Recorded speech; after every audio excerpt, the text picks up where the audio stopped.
PT Chris Farnan has bravely agreed to us filming him for a whole day with his Year 5 children. I've watched the film to give him some pointers about using sanctions to help manage his class.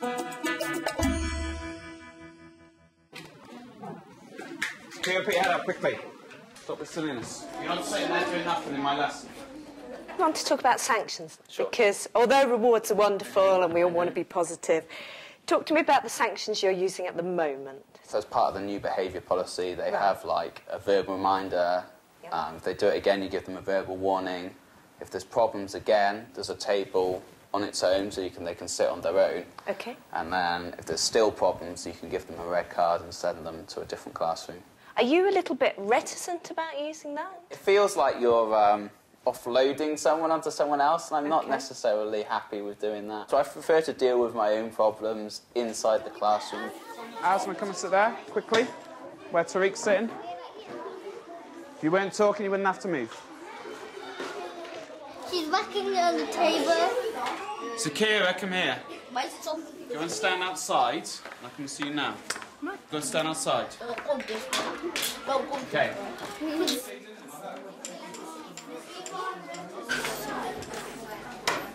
Tell me what you're doing under the table. Nothing. Why are you under? Should you be under the table? You're not having this silliness. You get on with your work properly like everyone else. If it's not completed, then you'll be staying in lunchtime tomorrow to do it properly. And you'll be staying in every lunchtime till it's done properly. Do you understand me? You go. If a child hasn't finished work in the lesson, is that a learning need being expressed, or is it a behavioural issue? Yeah, I mean, it's based on my own sort of knowledge and understanding of the child, though. Like, some children do really struggle. If I think they've made a good effort at it, I won't necessarily sit them there and make them finish it to the very end, because if I think they've done their best. Hodo, what have you done? Let me see. Where's the sun at midday, Hodo?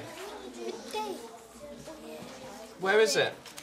Hodo needs to concentrate on her work, or she's going to find some very short lunch times and break times.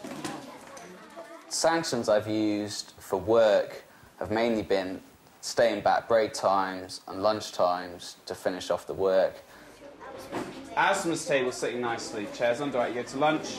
And apart from Zakira, you can go out. Zakira, you can get your sheet and show me what you've done. Okay, write me your next sentence then. Amaze me with one sentence and you can go out.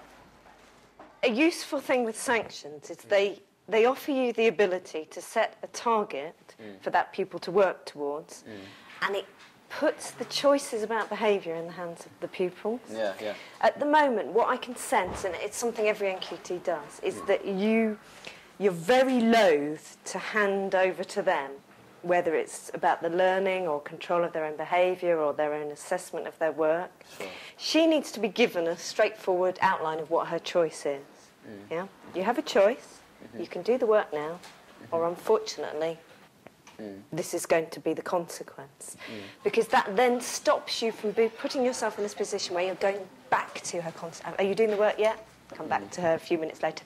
And then she sat there, kind of going like this, and you start to get a bit annoyed. You didn't get cross, but I could sense your irritation. Sit properly in your chair. You'll fall off quickly. Come on, quickly. The quicker it's done, the quicker you can go out. Put it in her hands. Look, you have a choice. You can do this work now. Let's see if you can write down to here. Or unfortunately, if you decide not to work now, then what do you think's going to happen? And she'll very quickly, you're going to make me do it at lunchtime. That's not have to finish. You're very capable of doing some nice writing. So let me see it, yeah? Come on then, go out and enjoy your lunchtime.